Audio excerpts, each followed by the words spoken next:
क्या details? Honourable commission ने 16 तारीख को तकरीबन एक हफ्ता पहले शेड्यूल अनाउंस किया है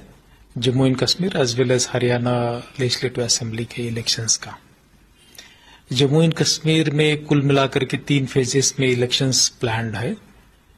उसमें फर्स्ट फेज में 7 जिले होंगे, सेकंड फेज में 6 जिले होंगे और लास्ट के फेज में जो है फिर 7 जिले हैं। फर्स्ट फेज जो है साउथ कश्मीर के 4 जिले और डोडा के जो 3 जिले हैं उनमें होने जा रहा है, जहां आपको 18 तारीख को फर्स्ट का पोल डेट रहेगा। नॉमिनेशंस जो है शुरू हो गए हैं 20 तारीख से 27 तक लास्ट डे है नॉमिनेशंस की। जहां तक सुविधाओं की बात है, हर एक पोलिंग स्टेशंस पर हमने बेसिक मिनिमम फैसिलिटीज रखी है।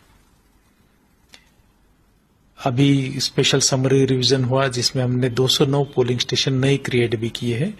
और तकरीबन जो है 200 के करीब पोलिंग स्टेशंस के लोकेशंस चेंज भी किए। कहीं बिल्डिंग जर्जर थी, खराब थी, फैसिलिटीज की कमी थी, पॉलिटिकल पार्टीज को लगता था कि नहीं कहीं सेंट्रलाइज लोकेशन कोई दूसरा होगा, तो उस हिसाब से उनको कंसल्ट करते हुए उनके साथ बकायदा मीटिंग लेकर के जो है डीसी से प्रपोजल आया, कमीशन से अप्रूवल लिया और उसके बाद वो नए पोलिंग स्टेशंस या पोलिंग स्टेशंस के लोकेशंस में तब्दीली किए ताकि मैक्सिमम लोग जो है अपने पोलिंग स्टेशंस तक आसानी से पहुंच सके। हर एक पोलिंग स्टेशन पर जैसे मैंने कहा कि बेसिक फैसिलिटी रहेगी, पानी, बिजली, रैंप की सुविधाएं रहेगी, शेड रहेगा,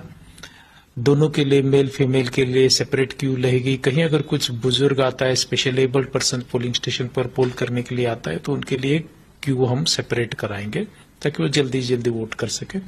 दोनों के लिए male as well as female के लिए वॉलंटियर्स रहेंगे। नॉर्मली उसी गांव की जो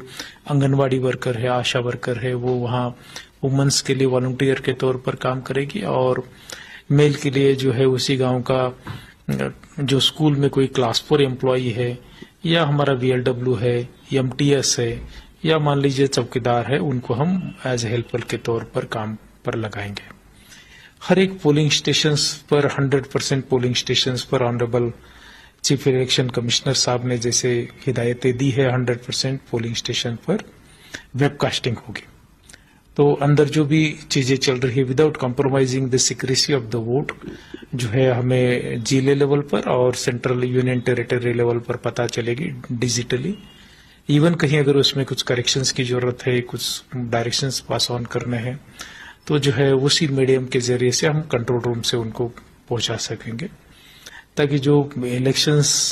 पोलिंग स्टेशंस पर जो फैसिलिटीज है और पोलिंग होती है वो बहुत बेहतरीन तरीके से हो, किसी भी किस्म की किसी को भी गुंजाइश ना रहे कि फ्री एंड फेयर होने में कोई डिफिकल्टी रही। लोकसभा इलेक्शंस पर जिस तरीके से हर एक पॉलिटिकल पार्टी कैंडिडेट मुत्तफिक था कि बहुत ही बेहतरीन अच्छे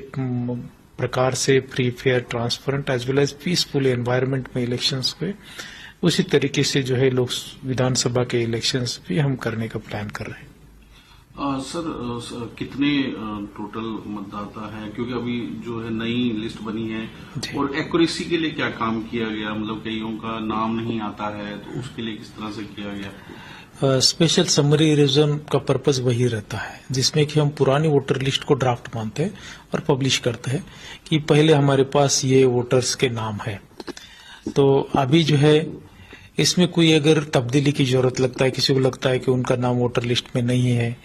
या कहीं वोटर लिस्ट में नाम तो है लेकिन नाम में करेक्शन है, जैसे गर्ल्स का नाम जो है पेरेंट के यहाँ डिफरेंट रहता है, जब हस्बैंड के यहाँ रहेंगे तो डिफरेंट नाम लग जाता है, तो नेम करेक्शंस की जो रिक्वायरमेंट रहती है वो सब चीजें हम स्पेशल समरी रिवीजन में लेते हैं। उसका मेन पर्पज यही रहता है कि वोटर लिस्ट जो है वो अपडेट करे, उसमें कहीं कोई गुंजाइश ना रखे कि किसी को